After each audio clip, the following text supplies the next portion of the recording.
Let me make you fasticacious with a class assessment of some advanced English vocabulary. Discalciation, which is a noun, discalciate, which is a verb, and discalced, which is an adjective. The scope beyond the platitudinous English vocabulary to encapsulate removing or taking up shoes or any footwear. As a noun, it refers to the act of removing footwear, and a person who is not wearing shoes is known as discalced. इसका मतलब ये कि डिस्काल्सिएशन जो कि एक noun है, इसका मतलब है कि जो आप शू उतारते हैं, शू निकालते हैं अपने फिट से, पैरों से, तो उस एक्शन को कहा जाता है डिस्काल्सिएशन, जो कि एक नाउन है। और डिस्काल्सिएट जो कि वर्ब है, इसका मतलब है कि आप जो कह सकते, आप जब कहते हैं कि मेरा जूते निकलना चाहता हूँ, आप सिंपल इंग्लिश में जहाँ पे कहते हैं I want to remove my shoes, I want to take up my shoes, तो आप यहाँ पे एडवांस्ड इंग्लिश में कह सकते हैं आई वांट टू डिस्काल्सिएट। तो टेक अप या फिर रिमूव शू को आप रिमूव करके हटा के उस जगह में आप एक ही वर्ड का यूज कर सकते हैं, discalceate. I just want to discalceate, it means I want to take up और रिमूव माई शूज। और डिस्काल्स जो इंसान जूता नहीं पहनता हो या फिर वो नंगे पैर हो, तो उस स्टेट को कहा जाएगा, उस इंसान को बोला जाएगा, उस पर्सन को बोला जाएगा डिस्काल्स्ड। मान लीजिए कोई टेम्पल में, कोई मंदिर के अंदर है और वो जूता नहीं पहना है, उसके पैरों में जूते नहीं है, तो आप उस पर्सन को कहेंगे ही इज डिस्काल्स्ड। बैरफुट जो नंगे पैर होता है उसे कहेंगे discalced. So let's get the hang of some examples. By and large, discalciation is given preponderance in the temples when it comes to prostrating before the gods.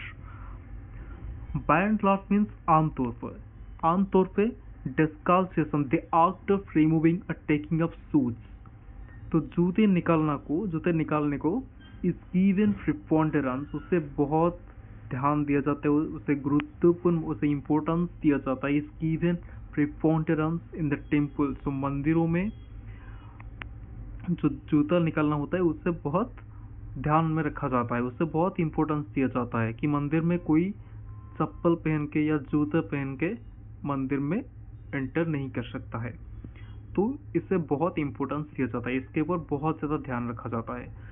When it comes to prostrating before the god, तो मंदिरों में जो लोग आते हैं भगवान को पूजा करने के लिए या गॉड को पूजा करने के लिए, रेस्पेक्ट करने के लिए, जो वर्शिप करते हैं, उनके सामने सर झुकाते हैं, उसे कहते हैं प्रोस्ट्रेट. प्रोस्ट्रेट में यहाँ पे आईएनजी ऐड हुआ है, प्रोस्ट्रेटिंग मतलब गॉड के सामने सर झुकाना. तो आप नमस्कार करते हैं हाथ जोड़ के, तो उसे आप कह सकते हैं प्रोस्ट्रेट.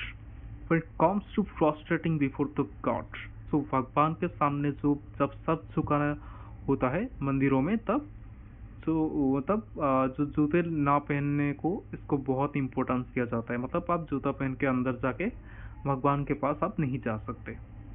जब भी सर झुकाना होता है, आपको चप्पल निकालना या फिर जूता निकालना पड़ता है, इससे बहुत ध्यान में रखा जाता है. By and large, discalciation is given preponderance in the temples when it comes to prostrating before the gods. Next example is disconcertingly, I had to discalciate in the classroom, notwithstanding my shoes were impervious, attributable to the frog strangler. Disconcertingly means awkwardly, मुझे या फिर uncomfortably, मुझे ठीक नहीं लगा, मुझे comfort नहीं लगा, तो uncomfortably I had to discalciate, मुझे जूते निकालना पड़ा, मुझे I had to take up my shoes, I had to remove my shoes, मुझे जूता निकालना पड़ा. इन द क्लासरूम के अंदर मुझे मेरा जूता निकालना पड़ा. नॉटविथस्टैंडिंग मीन्स बिकॉज, क्योंकि my shoes were impluvious means wet, मेरा शूज जो था वो भीग गया था. क्यों भीग गया था? Attributable to the frog strangler. Attributable to means because to the frog strangler means बारिश के वजह से, हेवी रेन के वजह से मेरा जूता जो है, मेरा शूज भीग गया था, तो मुझे क्लासरूम में अनकंफर्टेबली मेरा जूता मुझे निकालना पड़ा. है to discalceate, I had to take up my shoes, I had to remove my shoes. Disconcertingly, I had to discalciate in the classroom, notwithstanding my shoes were impervious, attributable to the frog strangler. Next one is, if you had not been discalced in the temple, you would have been frog marched out of there. If you had not been discalced in the temple, discalced is an adjective, यहाँ पे as an adjective use हुआ है। तो जो इंसान person who is not wearing shoes, तो जो इंसान नंगे पैर होता है उसमें उसके पैरों में कुछ नहीं होता है, वो जूता या चप्पल या कोई सैंडल वगैरह कुछ नहीं होता है, तब उससे बोला जाएगा discalced. If you not been discalced in the temple, अगर आप टेम्पल में नंगे पैर नहीं होते, you'd have been frogmarched out of there, तो तुम्हें फ्रगमास्ड मीन्स किसी को निकल देना, बाहर निकल देना धक्का मार के। फ्रगमास्ड आउट ऑफ देयर, अगर तुम टेम्पल में चप्पल पहन के जाते तो तुम्हें मंदिर से बाहर धक्के मार के बाहर निकल दिया जाता। If you had not been discalced in the temple, you'd have been fragmassed out of there.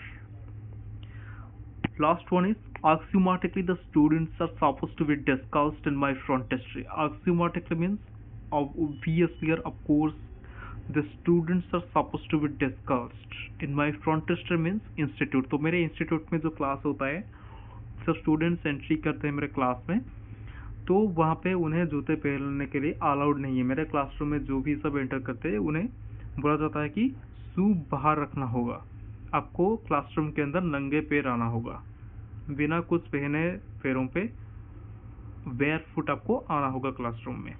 Axiomatically the students are supposed to be discalced in my frontistry. So that's all for today. Obfuscating you to be perspicacious with a advanced English vocabulary, discalciation, discalciate, and discalced to grasp it yourself. Thank you.